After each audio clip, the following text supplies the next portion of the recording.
नमस्कार, स्वागत है आपका इंडिया न्यूज़ इन खबर में और मैं हूं मनोज कुमार।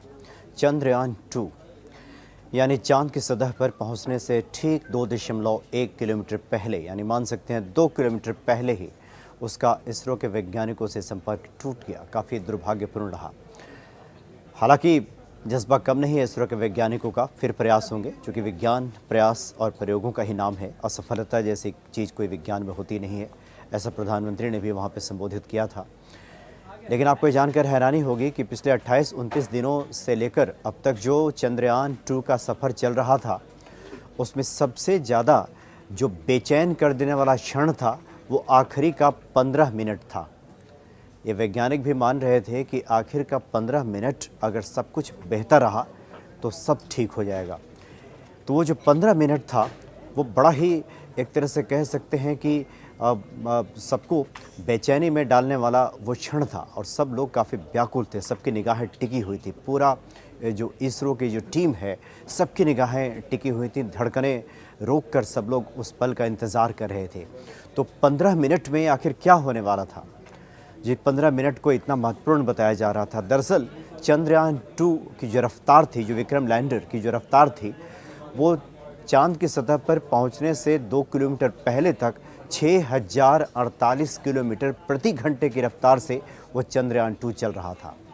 और वैज्ञानिकों के सामने चुनौती थी कि चांद की सतह पर लैंड कराने के लिए उसकी स्पीड को कम करना, यानी 6048 किलोमीटर प्रति घंटे की रफ्तार को कम करके 7 किलोमीटर की रफ्तार तक लाना, यानी अचानक से 6048 किलोमीटर से घटाकर सिर्फ 7 किलोमीटर की रफ्तार पे लाना था उस चंद्रयान 2 को। और 13वें मिनट पे, यानी कि 12 मिनट तो बिल्कुल कंट्रोल में था, सब कुछ बेहतर गुजरा। लेकिन जैसे ही 13वां मिनट आया और वैज्ञानिकों ने उस स्पीड को कम करने की कोशिश की, अचानक संपर्क टूट गया। अचानक गायब सा हो गया विक्रम लैंडर। किधर चला गया पता नहीं चला। बताया गया कि वो अभी कक्षा के चक्कर लगा रहा होगा, लेकिन संपर्क चूँकि टूट गया तो बड़ा ही व्याकुल कर देने वाला ये 15 मिनट का क्षण था। खास करके 13वां मिनट निर्णायक साबित हुआ, संपर्क ही टूट गया इसरो के वैज्ञानिकों का। और दरअसल जैसा कि मैंने कहा कि सब ठीक ही था 12 मिनट तक। 13वें मिनट में संचार संपर्क टूटा। बेंगलुरु के ISRO telemetry tracking and command network में बैठे वैज्ञानिकों को डाटा मिलना बंद हो गया। लिहाजा विक्रम लैंडर की रफ्तार को उस स्तर तक कम नहीं किया जा सका कि चांद पर उसकी सॉफ्ट लैंडिंग कराई जा सकी, और इस प्रयास में वो कहीं भटक गया। 6-7 सितंबर के दरमियान रात में 1:38 का टाइम मुकर्रर था। विक्रम की चढ़ाई शुरू हुई। 1:51 पर उससे संपर्क टूटा।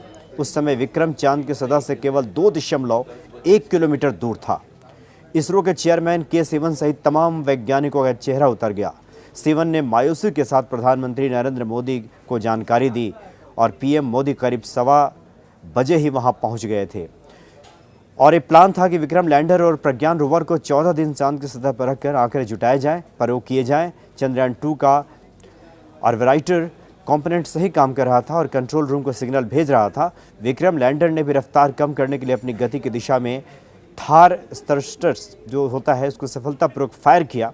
संपर्क टूटने से पहले विक्रम ने पर वायलकार रास्ते पर करीब 585 किलोमीटर का फासला तय किया और चांद की सतह पर उतरने से पहले ओवर को लैंडिंग की सही जगह तलाशना था और कुछ ही सेकंड में प्रक्रिया होने वाली थी, पर उससे पहले ही संचार टूट गया और कोशिश नाकामयाब हो गई। यानी सिर्फ 2 मिनट का फासला और रह गया था। 13वें मिनट पे संपर्क टूट गया और जैसा कि मैंने पहले बताया आपको, चूँकि स्पीड काफ़ी तेज़ थी, 6048 किलोमीटर प्रति घंटे की रफ्तार, और 13वें मिनट पे उसको ला करके 7 किलोमीटर की रफ्तार करनी थी। हालांकि 585 किलोमीटर की यात्रा तय भी हो गई थी, सिर्फ 2 किलोमीटर की यात्रा बची हुई थी और अचानक संपर्क टूट गया, वो कहीं गायब हो गया और निराशा हाथ लगी वैज्ञानिकों को। लेकिन खैर, जैसे कि मैंने पहले कहा कि प्रयास और प्रयोग ही होते हैं विज्ञान में, असफलता के लिए कोई जगह नहीं होती। और इसरो के वैज्ञानिक एक बार फिर से इस मिशन को पूरा करने के लिए जुटेंगे, जैसे कि प्रधानमंत्री ने भी हिम्मत बढ़ाई है और देश के अन्य नेताओं ने भी, कांग्रेस ने भी ट्वीट किया है और कहा है कि ये जो प्रयोग है अपने आप में कोई कम नहीं है, ये भी एक बड़ी सफलता मानी जाएगी भारतीय अनुसंधान विज्ञान के क्षेत्र में। फिलहाल इतना ही। नमस्कार। इन खबर चैनल को सब्सक्राइब करें और बेल आइकन दबाना ना भूलें।